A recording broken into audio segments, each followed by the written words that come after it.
29শে June 2024 পরশমণি পরিবারের পক্ষ থেকে আমরা পৌঁছে গিয়েছিলাম পূর্ব মেদিনীপুরের প্রত্যন্ত মুগবেড়িয়া অঞ্চলে। আপনারা দেখতে পাচ্ছেন এখানে আজকে যারা পূজা গ্রহণ করবেন তারা এসে উপস্থিত হয়েছেন এবং আমরাও প্রস্তুতি নিচ্ছি। পূজা পর্ব শুরু করব আর কিছুক্ষণের মধ্যেই। পরশমণি পরিবারের সকলেই এখানে উপস্থিত রয়েছেন আজকের এই পূজা নিবেদন করতে, পরশমণি পরিবারের পক্ষ থেকে প্রতিনিধিত্ব করতে যারা উপস্থিত ছিলেন এই মুগবেড়িয়া অঞ্চলে তাদেরকে আপনারা দেখছেন স্ক্রিনে।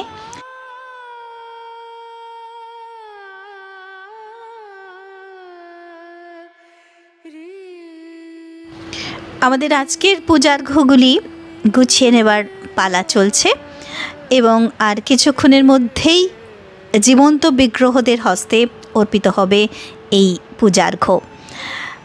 আপনারা অবশ্যই সঙ্গে থাকুন, দেখতে থাকুন মানব পূজা। আমাদের আমাদের সঙ্গে সামাজিক কার্যালয়ে আহত হয়েছেন হাওড়া বিখ্যাত সংস্থা পরশমণি ফাউন্ডেশন। তারা এই যে আসন্ন বর্ষা, চারিদিকেই ডেঙ্গু বাড়ছে, কলকাতায় খুবই বাড়ছে। আজকে একজন সকালে ডাক্তারের সঙ্গে কথা হচ্ছিল যে এখন জ্বর হলেই লেখা শুরু হয়ে গেছে যে ডেঙ্গু টেস্ট করতে হবে। তারই প্রাক্কালে এই শুভযুদ্ধকে তারা সামিল হয়েছেন। মুগবেড়িয়া শুভ্রলা ব্যবহারের পক্ষ থেকে তাদের ধন্যবাদ ও কৃতজ্ঞতা জানাই। আজকে সভায় সভাপতিত্ব করবেন ব্যবহারের প্রাক্তন সম্পাদক, ব্যবহারের বিশেষ শুভানুধ্যায়ী অধ্যাপক সুশীল রঞ্জন মাইতি মহোদয়। আমরা আনন্দিত যে সংস্থা পরশমণি ফাউন্ডেশন আজ এই সহযোগিতার হাত বাড়িয়ে দিয়েছেন। তার কর্ণধার সম্পাদিকা শ্রীমতী কুসুম ভট্টাচার্য মহোদয়া, পরশমণি ফাউন্ডেশনের সম্পাদিকা, তিনি আজকের মুখ্য অতিথি। তিনি সমাজসেবার সঙ্গে শিক্ষকতা করেন, প্রধান শিক্ষিকা হাওড়া দেশবন্ধু বালিকা বিদ্যালয় উচ্চ মাধ্যমিক। তাকে আজকে প্রধান অতিথি হিসাবে আমি নাম প্রস্তাব করছি, বরণ করে নিচ্ছেন।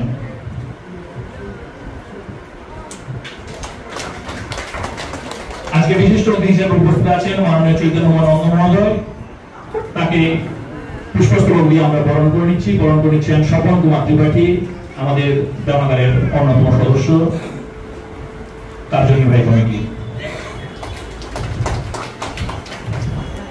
আমরা বরণ করে নেব মাননীয় মহাশয় পুষ্পস্তবক দিয়ে।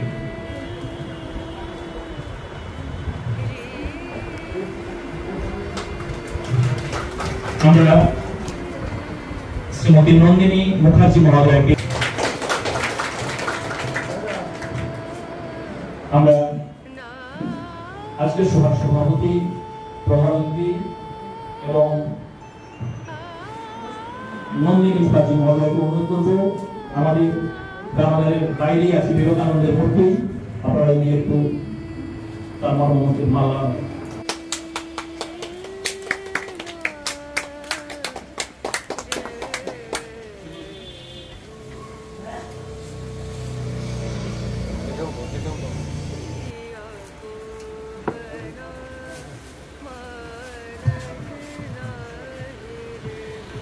আনন্দের মর্মমূর্তিতে মাল্যদান করছেন শ্রীমতী কুসুম ভট্টাচার্য মহোদয়া।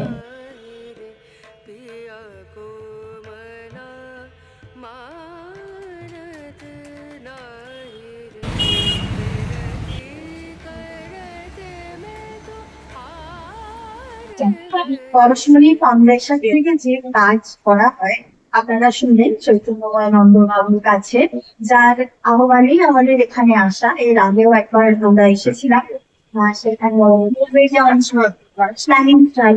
ওখানে কাজে সেবা কাজের ব্যবস্থা করে দিয়েছিলেন। ওনার কাছে আমরা পরশমণি পরিবার সকলেই কৃতজ্ঞ এবং সভাপতি মহাশয়কেও অনেক কৃতজ্ঞতা জানাই। অনেক সুন্দর করে আমাদের তার বক্তব্যের মধ্যে দিয়ে আলোকিত করলেন এই এলাকার ইতিহাস এবং মাহাত্ম আমরা জানলাম, এটা জেনেও আমরা অনেক সমৃদ্ধ হলাম। তবে আমরা যে কাজ করি মূলত বলি শিবজ্ঞানী জীব সেবার কাজ, যেটি প্রেক্ষিত ছিল এরকম যে বৈষ্ণবদের যে মূল নীতি সেটা নিয়ে ঠাকুরের সঙ্গে আলোচনা হচ্ছিল তার যুব ভক্তদের।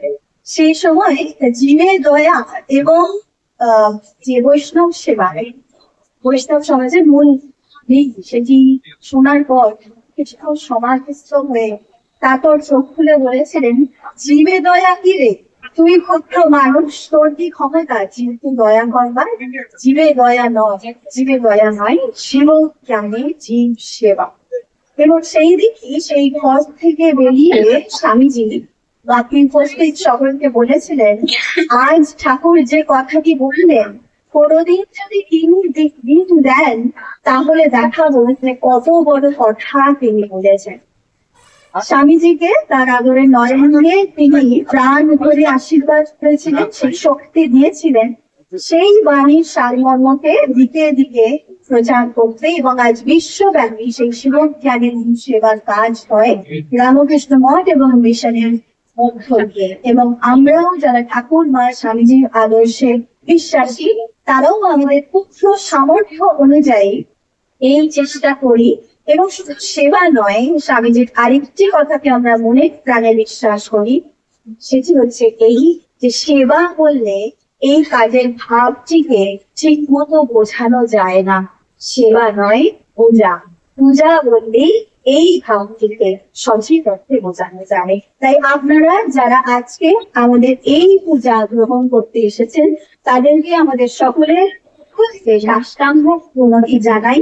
আপনাদের মধ্যে দিয়েই মহামায়া এবং ভগবান রামকৃষ্ণ সেই পূজা গ্রহণ করছেন, আমরা এটি মনে প্রাণে বিশ্বাস করি। এবং এখানে এই যে মানব পূজার ক্ষেত্রটি যারা আমাদের তৈরি করে নিয়েছেন, তাদের সকলকেও আমাদের পক্ষ থেকে আবারও ধন্যবাদ ও কৃতজ্ঞতা জানিয়ে এইবার আমরা মূল পূজা পর্বে ঢুকবো। শুরু হলো মূল পূজা পর্ব। আপনারা দেখছেন জীবন্ত বিগ্রহদের হাতে নিবেদন করা হচ্ছে এই পূজার্ঘ্য। এই পূজার ক্ষেত্রটি যারা প্রস্তুত করে দিয়েছেন, মুগবেরিয়া অঞ্চলের সুধাবালা ব্যায়ামাগার সমিতি, তারাও একটি স্বেচ্ছাসেবী প্রতিষ্ঠান এবং এলাকায় অনেক সেবামূলক কাজ তারা করেন। অনেক প্রাচীন একটি প্রতিষ্ঠান, ঠাকুর মা স্বামীজির ভাবাদর্শে তারা বিশ্বাসী এবং অনেক পুণ্যজনের পদধূলি ধন্য এই স্থানটি আজকে আমাদের পূজাস্থল হিসাবে পেয়ে আমরাও কর্তৃপক্ষকে ধন্যবাদ জানাই আমাদের এই যজ্ঞস্থলটিকে এখানে আজকের মানব পূজার আহুতি প্রদানের জন্য প্রস্তুত করে রাখার। আর এই পুরো মানব পূজার যে মূল ভাবনাটি যিনি আমাদের কাছে এই প্রস্তাবটি রাখেন, মাননীয় শ্রী চৈতন্যময় নন্দ মহোদয়, আপনারা তাকে স্ক্রিনে দেখছেন। তিনি এই এলাকার অত্যন্ত প্রখ্যাত এবং মাননীয় একজন ব্যক্তিত্ব। সেবা কাজে নিত্য যুক্ত থাকেন। এছাড়াও তার লিখিত বহু পুস্তক আপনারা অনেকেই হয়তো তার সম্পর্কে জানেন। আমরা তারই আহ্বানে আজকে এখানে এসে এই পূজা নিবেদনের সুযোগ পেয়েছি। পরশমণি পরিবারের পক্ষ থেকে তাঁকেও আন্তরিক শ্রদ্ধা ও প্রণাম জানাই। আপনারা সকলেই যারা দূর থেকে এই পূজা পর্ব দেখছেন, তাদের সকলকে আবারও অনেক অনেক শুভেচ্ছা, অভিনন্দন। সঙ্গে থাকুন আর ভার্চুয়ালি এই পূজায় অংশগ্রহণ করুন। আপনাদের সকলের জন্যেই ভার্চুয়ালি এই পূজা পর্ব আমরা অবশ্যই চেষ্টা করি আপলোড করতে, যাতে সকলেই পরশমণি পরিবারের দূর দূরান্ত থেকে যারা প্রতিনিয়ত সঙ্গে থাকেন, অনুপ্রেরণা দেন প্রতিনিয়ত, তাদের সকলের জন্যেই এই পূজা পর্ব আপনাদের সকলের সামনে নিবেদন করা হলো।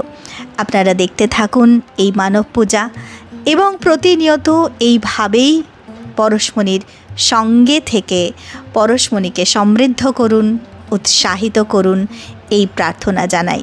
ভগবান শ্রীরামকৃষ্ণ পরশমণি, পরম আরাধ্যা মাতা ঠাকুরানী এবং শ্রীমৎ স্বামী বিবেকানন্দের কৃপায় আমরা এইভাবেই যেন আরও অনেক অনেক মানব পূজার আয়োজন করতে পারি এবং এইভাবেই যেন পরশমণি পরিবারের পক্ষ থেকে আমরা পরশমণির যে সেবার পরশ সেটি ছড়িয়ে দিতে পারি, এই পূজা নিবেদন করতে পারি দিকে দিগান্তরে দিব্যত্রয়ের রাতুল চরণে, সেই প্রার্থনাই করি।